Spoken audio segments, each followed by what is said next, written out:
Je suis ravie de te retrouver pour ce nouvel épisode du Café du lundi. Cette fois-ci, j'ai pris un refill spécial love parce que tu l'auras certainement senti. Même si, comme moi, tu ne regardes pas les news, le JT, etc., l'intensité de peine, de peur aussi, de colère aussi, déclenchée par un énième ou des énièmes ou des millionièmes événements qui se déroulent dans le collectif, même dans des pays qui sont loin de nous, peut t'amener à te sentir écrasé, peut-être même découragé, ou en tout cas secoué et agité par toutes ces énergies. Et ce matin, moi-même, d'abord j'ai eu de nouveau une nuit très agitée, mais j'ai compris que quand on utilise la nuit pour des changements fréquentiels assez costauds, parce que hier il s'est passé un gros truc, je vais t'expliquer, il y a mon cerveau de petit humain qui part dans tous les sens. C'est bien parce que les guides m'ont expliqué, oui, c'est comme tu sais quand on donne un dessin animé à un enfant pendant une opération chirurgicale, etc. Oui, ok, donc voilà. Mais l'agitation ce matin, c'était, il y a quelque chose à transmettre, quoi. Et tu sais, pas, il y avait une partie de moi qui disait, mais ça dis quelque chose, quoi. Tu peux pas juste pas adresser tout ce bordel, ce chaos, ce monde qui part en couille. Et à la fois, il y avait une autre énergie qui disait, mais attends, attends, attends, attends. Il y a, enfin, qui je suis moi pour dire, je vais pas faire quelque chose. C'est pas dire quelque chose dans le sens ancien du terme, tu sais, apaiser, rassurer, expliquer, comprendre avec le mental, etc. Non, par contre, éclairer et à la fois avec des mots et des informations, parce que cette vidéo va être très dense en informations, des informations clés, cruciales, mais cette vidéo va être encore plus dense en fréquence, parce que ton petit cerveau de petit humain. Quand moi je dis petit humain, c'est super affectueux, ok? C'est juste le petit gars qui est au ras du sol et qui sait pas tout ce que ton higher self, ton âme, tes guides savent, ok? Donc c'est cute. Mais il est un peu dans l'errance aussi. C'est aussi l'ancien cerveau qui veut tout apprendre, tout comprendre, tout analyser, tout mettre dans des petites boîtes, ok? Donc celui-là, il est en PLS pour l'instant, tellement c'est le chaos. Et donc, il y a une vibration de grand shift. Et donc, j'ai mis dans mes notes, je suis pas ici pour te donner des nouvelles du front, mais pour te proposer un changement de posture, de poste d'observation, qui va à la fois te permettre de renouer avec plus de paix et de fluidité, et franchement, on en a vraiment besoin, qui va faire bien plus que ça, qui va booster encore plus ta capacité à contribuer à créer le nouveau monde qui est en train de débarquer. Et donc on pourrait dire que ce serait passer du je subis le chaos à j'observe ce qui s'effondre et je crée ce qui émerge. J'ai envie de te proposer une analogie. Tu sais que j'aime bien les images. Pour moi, ce qui se passe dans le monde pour l'instant, c'est l'équivalent collectif d'un burn-out. Si tu écoutes cette vidéo, il y a une énorme probabilité statistique que tu aies déjà fait un burn-out, peut-être même deux, voire même que tu sois dedans. Si tu as vécu un burn-out ou si tu connais quelqu'un qui l'a vécu, tu sais qu'il y a un truc assez dingue, c'est que tout s'écroule et on en rajoute encore. Ça veut dire que le vieux monde essaye de combattre le burn-out par encore plus de vieux monde. Il faut dire qu'il y a des énergies qui ont tout à fait intérêt à ce que ce vieux monde soit conservé pour avoir du pouvoir, de l'emprise, du bénéfice personnel, etc. Donc eux, évidemment, ils s'accrochent pour essayer de maintenir le vieux truc. Mais faire plus de la même chose, ça marche pas en fait. Comme dans la mécanique individuelle du burn-out, il y a un truc assez fascinant qui peut paraître assez sordide, mais qui en fait est salutaire. C'est que on a besoin d'aller suffisamment trop loin. Suffisamment trop loin. Ok. Quand c'est pas suffisamment trop loin, le shift ne peut pas intervenir en fait. Alors oui, tu pourrais dire, oh, c'est sadique, c'est cruel. Il faut bien admettre que comme être humain, il y a des moments où on ne shift que avec des trucs assez rudes, quoi. Ok. Ça n'empêche pas la compassion et la lumière, on va en reparler.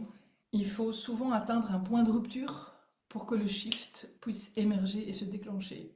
Je t'annonce déjà que le shift, il a eu lieu, ok? Donc on n'est pas en train de se dire, putain, combien de couches il va encore falloir. Non, non, les événements qui se passent font déjà partie du shift.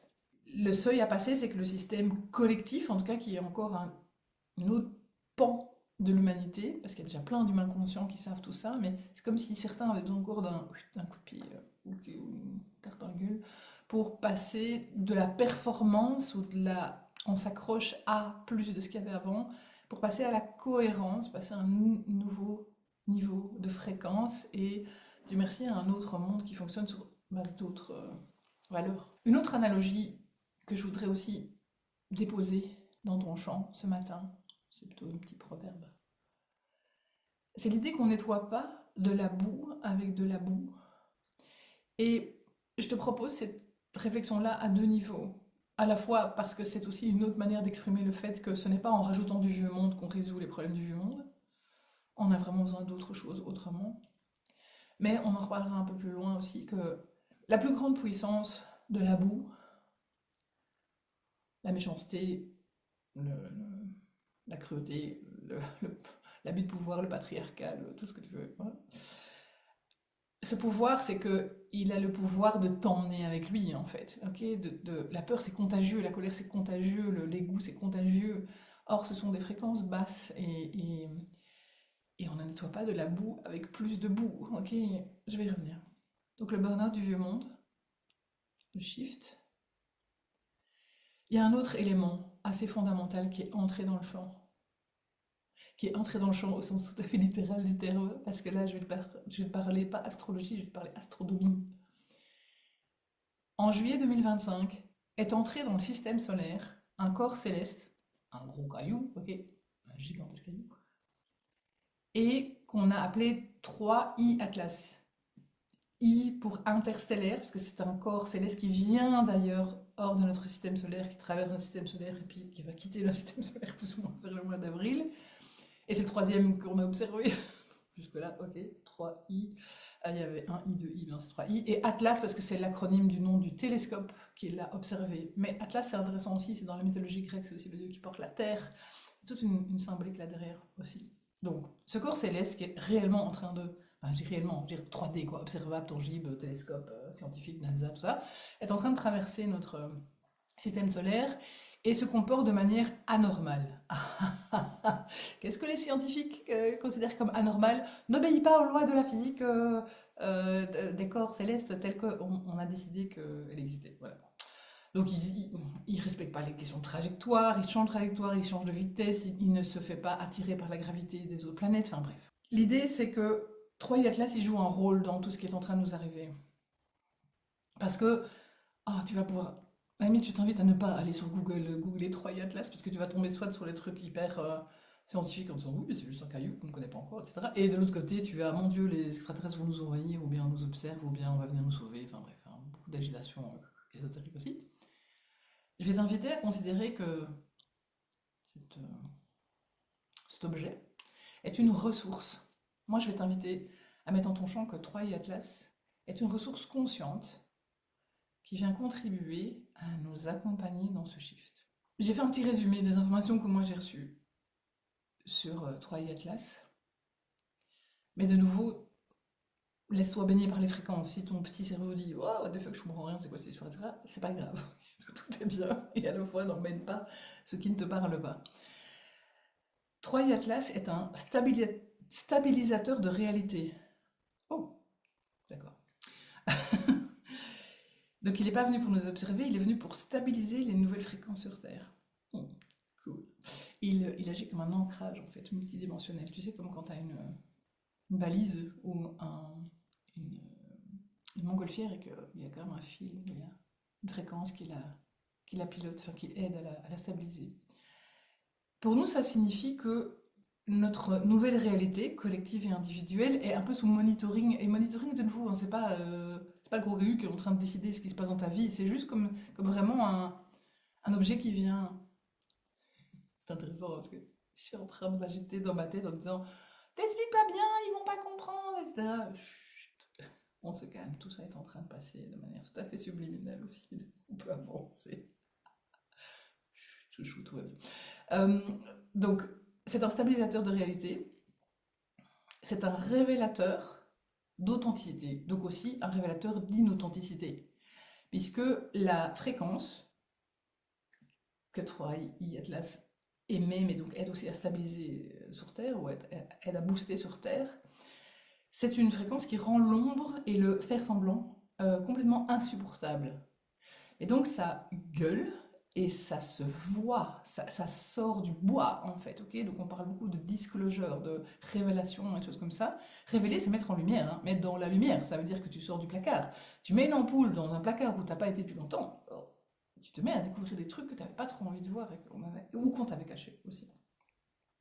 Donc tout ce qui n'est pas authentique dans nos vies, nos relations, notre travail, où le monde est en train de craquer. Un peu comme le burn-out en fait. Totalement comme le burn-out. C'est pas une punition, c'est un nettoyage de haute fréquence et c'est une révélation à cause du shift, mais pour le shift aussi. Le troisième axe d'action de Troy Atlas, c'est aussi cet objet se comporte de manière non logique parce qu'en fait il n'obéit pas à l'ancien monde, la physique des petits scientifiques, ça. Il obéit à la conscience en fait. Parce que finalement, la magie, c'est quoi? La magie, ce sont des phénomènes ou des événements ou des attitudes ou des accès qui désobéissent à ce qu'on nous avait vendu comme étant possible ou vrai. En fait, c'est juste ça, en fait, hein. C'est pas autre chose. Et donc voilà, il y a toute on va shifter, j'en ai parlé plus en détail dans la séance du rituel. Si tu as envie d'y accéder dans son intégralité, il est disponible dans le rituel 2026, qui est lui-même disponible sur mon site. Donc Burnout Collectif, pour créer le shift. Troy Atlas pour accompagner le shift. Et le gros truc qui s'est passé ce week-end, le 5 janvier, le grand split. C'est bien, on dirait des noms de spectacles comiques. Non, non, non, non, c'est pas très comique, mais c'est beau. Ce week-end, il y a eu un shift vibratoire en fait. De nouveau, mon département information et communication qui s'agite un peu en disant oui, mais lis ta feuille, sinon tu vas oublier des trucs, ils vont pas te comprendre, etc. Chut. Mais ok, je peux lire un peu ma feuille quand même. Donc, le grand split qui a eu lieu ce week-end, c'est le moment où les lignes de temps, vieux monde, nouveau monde, ont cessé de se frôler pour bifurquer définitivement. Nous ne sommes plus dans une transition lente, mais dans une séparation physique des réalités où la fréquence que tu émets détermine désormais instantanément le monde dans lequel tu marches. Je vais répéter cette phrase et je vais aussi te la mettre dans les notes, parce qu'elle contient beaucoup de choses. Et n'essaie pas nécessairement de tout comprendre avec ton petit cerveau. Nous ne sommes plus dans une transition lente, mais dans une séparation physique des réalités où la fréquence que tu émets détermine désormais instantanément le monde dans lequel tu marches. J'ai parlé il y a quasi un an jour pour jour dans le programme Expansion, qui lui aussi est toujours accessible. Et d'ailleurs, le module 1, dans lequel je parle un peu de ça, est aussi sur ma chaîne YouTube, c'est la division des mondes. Alors, tu pourrais te dire, oh, la division dans le monde, ça je vois bien. Ok, polarisation, opposition, nous contre eux, les gentils, les méchants, les woke, les radicaux, tout ce que tu veux. Oui, ça fait partie du move. Mais ici, on parle de la division des mondes. Ça veut dire que le monde dans lequel vivent certains agités blonds qui se prennent pour des petits dictateurs pas du tout éclairés, là, où il y a des guerres, de l'abus, de la pauvreté, du manque, tous les trucs pourris, ça c'est un monde. Et il y a un autre monde qui est déjà accessible, ce que j'appelle moi le nouveau monde, qui fonctionne sur base d'harmonie, de collégialité, de solidarité, d'humanité, de respect de la nature, de respect des gens, d'expansion, de fluidité, de légèreté, de joie, de kiff, de... Le choix de prendre une ligne de temps, ou une ligne de réalité, ou l'autre, c'est pas une question de morale. C'est pas, oh, il est méchant, il est gentil. C'est même pas du tout la question, en fait. C'est une question de fréquence. Je vais y revenir, hein, et je vais te donner des ressources plus concrètes aussi pour nourrir ça si tu as envie, mais je l'ai mis dans le titre de la vidéo. Il est temps de choisir le monde dans lequel tu marches, en fait. Tu veux marcher, ok? Et donc, soit tu restes sur l'ancien canal, imagine fréquence radio, ok? Tu restes sur l'ancien canal survie, ancien monde, bruyant, dense, lourd, plombant. Soit tu te branches sur le canal souveraineté, nouveau monde, nouveaux humains, nouveau toi, nouvelle fréquence, qui est à la fois calme et passionnant, qui est plus fluide, c'est-à-dire aussi plus direct, où les choses sont pas tout le temps ardues, compliquées dans la gadoue, etc. Et qui est aussi totalement magique. La conséquence de ce grand split, cette division des mondes, c'est qu'il va être de plus en plus compliqué, en fait, on pourrait même dire insupportable, donc à un moment donné impossible, de tenir le grand écart entre les deux. Tu sais, en Belgique, on a Jean-Claude Van Damme qui est capable de faire un grand écart sur deux chaises, comme ça, ok? Toi et moi, on ne sait pas faire ça, et à un moment donné, on écarte les chaises aussi, tu vois, donc ça, voilà, non, c'est plus possible, ok? Donc vraiment, le choix, c'est ça aussi, parce que ça devient de plus en plus flagrant, l'écart devient de plus en plus flagrant en termes de perception et de proposition, mais aussi en termes d'écart de fréquence. Donc l'invitation, c'est choisis ton camp vibratoire. Alors bon, ok, cette expression, elle est un peu polarisante, mais choisis ta fréquence, ok? Choisis le monde dans lequel tu veux marcher. Donc aujourd'hui, ben, la question c'est, qu'est-ce que tu choisis? Et la phrase suivante, elle est aussi vraiment importante puisqu'elle contient un shift dans le shift. Est-ce que tu choisis de continuer à essayer de réparer l'ancien? Ou est-ce que tu choisis d'embrasser, d'embarquer dans le nouveau? L'analogie avec le burn-out individuel, elle est parfaite, hein. Le burn-out, à un moment donné, on s'écroule parce qu'on essaye de rafistoler l'ancien. Ok? Non. Alors c'est dingue, j'entends toutes les objections. Oui, mais tout va s'écrouler, etc. Non, c'est des fréquences, ok? Il y a une radio qui va continuer à émettre le vieux monde pourri, et tu peux choisir de te brancher sur l'autre radio. Et oui, il y a des gens qui vont continuer à écouter la première. Cette vidéo va être longue, elle va pas être assez longue pour adresser toutes tes questions, donc, ou toutes tes oui mais, parce que j'entends tout mon département oui mais qui s'active en disant oui mais il faut que tu leur dises ça, tu leur dis ça. Alors on se calme les gars, décidément, aujourd'hui c'est très agité parce que c'est dense et c'est intense et c'est important et c'est vachement crucial en fait tout ça. Mais donc si tu as des réflexions, des questions, tu me les mets en commentaire et on va avoir plein d'autres endroits, espaces, moments pour en discuter. Et en termes de posture ou de ressources ou de clés, je vais prendre de nouveau une autre analogie, c'est Ulysse et les sirènes. Ulysse dans l'Odyssée, qui à un moment donné doit traverser une zone avec son bateau et ses marins, où il y a des méchantes sirènes dans son cœur, qui chantent et veulent séduire les marins, mais en fait pour les emmener dans les profondeurs. Tu vois mon analogie? Eh bien nous on est un peu comme Ulysse, et il y a plein de sirènes qui nous disent le monde est foutu, enfermez-vous, battez-vous, entretuez-vous, repliez-vous, ayez peur, ayez mal, soyez dans la peine, la colère, la haine, etc. Ok, donc ça c'est les sirènes du vieux monde pour l'instant, une partie du vieux monde qui gueule, qui veulent t'emmener dans leur profondeur. Et qu'est-ce qu'il fait Ulysse? Il demande à ses marins de l'attacher au mât avec une corde. Ok, je te propose une version plus sympa du mât, du mât d'Ulysse. La première recommandation que je vais te faire, c'est, au cas où c'est pas déjà fait, d'arrêter de regarder ou d'écouter les news. Ok, t'inquiète, tu vas encore être informé et tu vas voir qu'en fait, ça va changer ta fréquence et ta vibration. Mais j'ai une deuxième recommandation qui est un peu plus sournois, enfin, qui veut adresser quelque chose de plus sournois. Parce que parfois tu te dis, ah, mais moi ça va, moi je regarde plus le JT. Donc ça va, je suis un peu à l'abri. La deuxième invitation que je vais te faire, c'est de ne pas commenter les news. Parce que c'est fou comme les news, tu éteins ta télé, mais elles reviennent par un chat Facebook, discussion avec tes collègues à la machine à café ou chez ta belle-mère, etc. Ok? Alors, je ne suis pas en train de te dire de ne pas sentir ce que tu sens, ok? Sens ce que tu dois sentir, décidément. Sens ce que tu dois sentir. Laisse-toi traverser par ouah, putain, ça me choque, ou ça me met en colère, ou ça me fait de la peine, ou ça me fait peur, même ça, ok? Donc tu te laisses traverser, mais l'idée c'est de ne pas communiquer, c'est de ne pas manger de l'info ou de transmettre des mots avec cette fréquence-là. Ne sois pas d'abou avec la boue, tu te souviens? Une autre analogie, effectivement, c'est que commenter les mauvaises nouvelles du monde, c'est comme si tu étais un buffet et que tu viens en disant, les gars, j'ai été trouver un truc là-bas, c'est dégueu, goûtez. C'est dégueu, hein? C'est débile de faire ça. C'est débile, mais c'est super contagieux, hein. C'est super addictif en fait, ok? Ça, c'est les sirènes aussi. Les sirènes de l'ombre, elles veulent aussi que tu touilles et que tu crées et que tu fasses mousser la peur, la peine, la terreur, etc. Et donc, laisse-toi traverser par ce que tu dois sentir. Et évidemment, ne reste pas nécessairement seul avec ça, mais l'idée c'est que quand tu rencontres ou que tu échanges avec d'autres, veille à checker la fréquence que vous nourrissez. Si vous êtes tous en train de touiller dans la boue en disant c'est moche, hein, allez, et toi, goûte un peu, goûte, c'est mauvais, hein, Non, ça sert à rien. Enfin, c'est même pire que ça sert à rien. Ça vous fait que vous vous êtes emmené par les sirènes dans les tréfonds, quoi. Vraiment, en fait. Ça crée plus de boue, ok?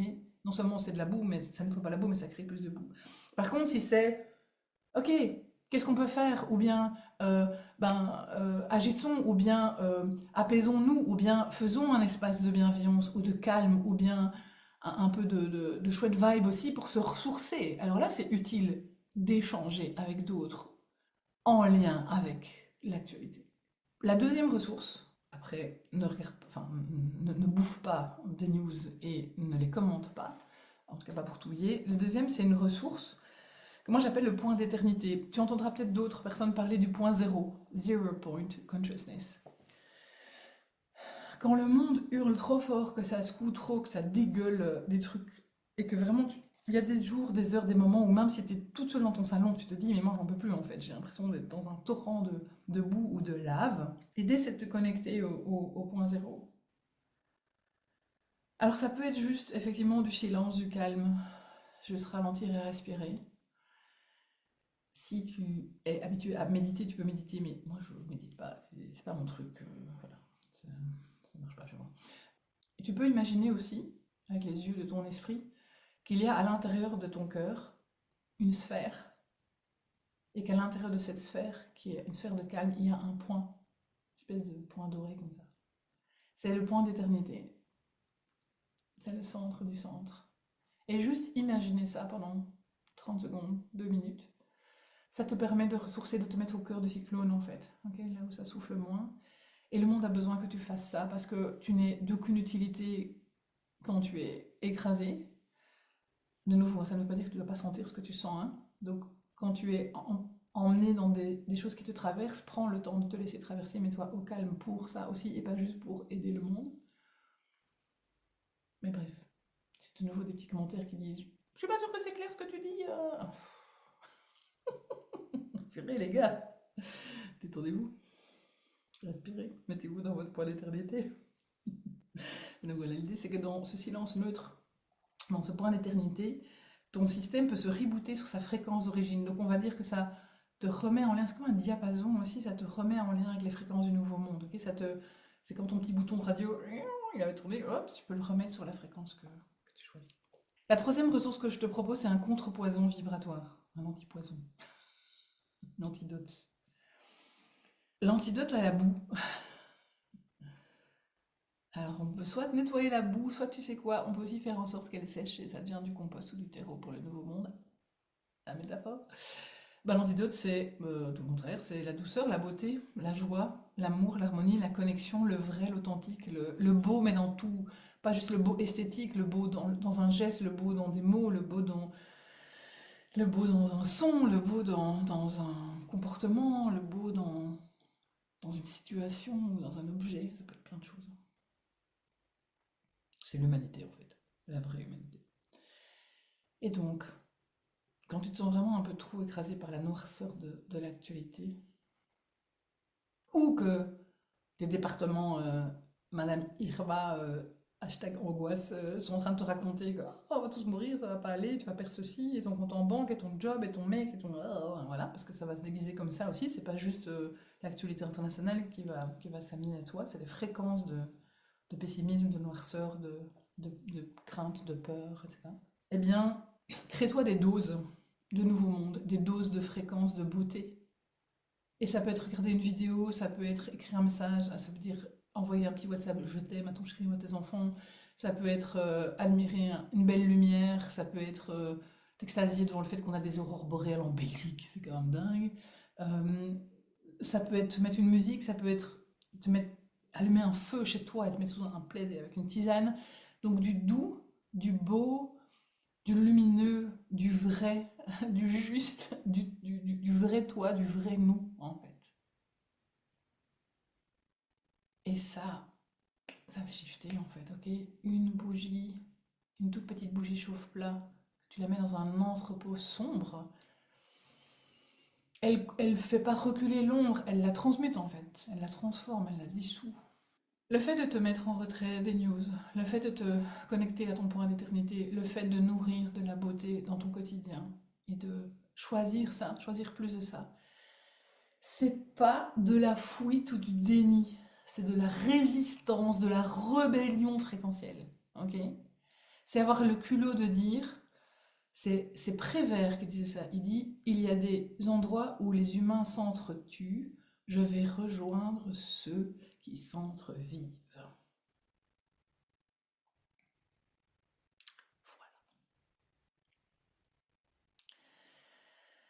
Donc, respire dans ton axe 3 et Atlas, ok? Ok, ok, ok. Il y a des stabilisateurs de fréquence, il y a des choses qui sont en train d'être mises en place pour nous, avec nous, pour nous accompagner, nous guider, nous aider là-dedans, dans ce shift. Ok? Et ça va t'aider à ne pas laisser la boue de l'ancien monde dicter ta paix intérieure, ou plutôt ta non-paix intérieure. Choisis le monde dans lequel tu veux marcher et choisir sa fréquence, choisir à quoi je donne mon énergie et mon attention, c'est aussi facile que d'arrêter de fumer. Je suis une ex-fumeuse. C'est-à-dire, il suffit de le choisir. 5 minutes après, il faut recommencer, ou 2 heures après, il faut recommencer à choisir sa fréquence. Ok? Donc c'est facile, c'est simple, mais c'est pas nécessairement toujours facile.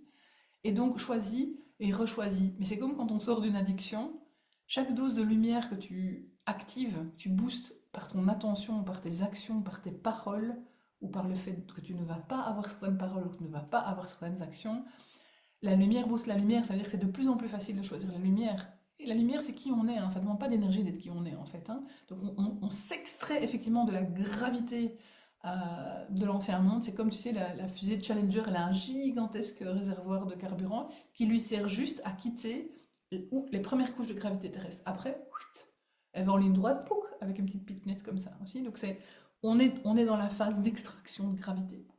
Et donc chaque fois que tu choisis de la lumière, tu la boostes en toi et autour de toi. Donc tu fais plus de bien aux gens qui sont dans d'autres pays, qui sont en train de vivre des trucs objectivement rudes. Tu leur fais plus de bien en nourrissant ta lumière ici qu'en t'agitant et en disant que le monde est foutu, et en touillant dans la boue. Et du coup, l'ombre a moins de pouvoir sur toi et sur le monde. Et donc on choisit, on crée, on choisit de plus en plus ce nouveau monde, cette nouvelle fréquence. Et pour terminer, petit info, rappel, résumé. Le nouveau monde, ce n'est pas une destination, c'est un code source. Ce que tu ressens comme un chaos global, tu peux vivre aussi, vivre individuel peut-être, c'est l'accouchement d'une structure de lumière. Ne regarde pas les décombres, regarde la clarté qui émerge du vide.